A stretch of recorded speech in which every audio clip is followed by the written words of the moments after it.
What's going on, guys? Surgeon Stack Tips, run 3. I'm going to be showing you my setup and the specs of my computer along with the specs of, like, I don't know, my desk, my monitor, stuff like that. I hope you guys enjoy.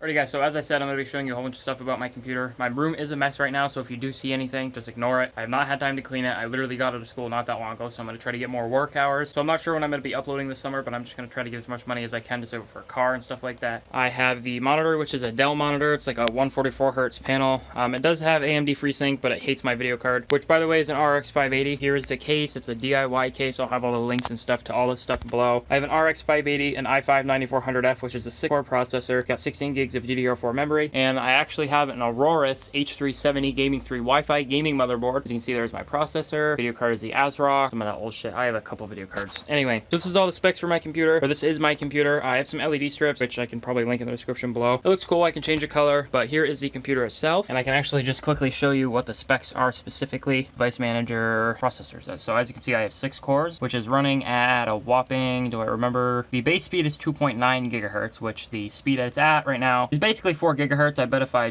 know it goes up to 4 gigahertz. I've been playing games where it does that. This processor is a great processor for somebody who wants a 6-core processor, doesn't want to spend a lot of money. You could get the 9600K, but it's really not worth it in my opinion, because the only thing you're getting is a higher core count and you can actually overclock. You really don't need to overclock with the 9400F. Paired with an RX 580 is beautiful, by the way. I have no problem running basically any game, but yeah, that is my computer. I hope you guys enjoyed the video. If you did, let me know. I do enjoy doing this type of thing, and if you guys want to see me upload more, let me know. See you guys next video, and peace out.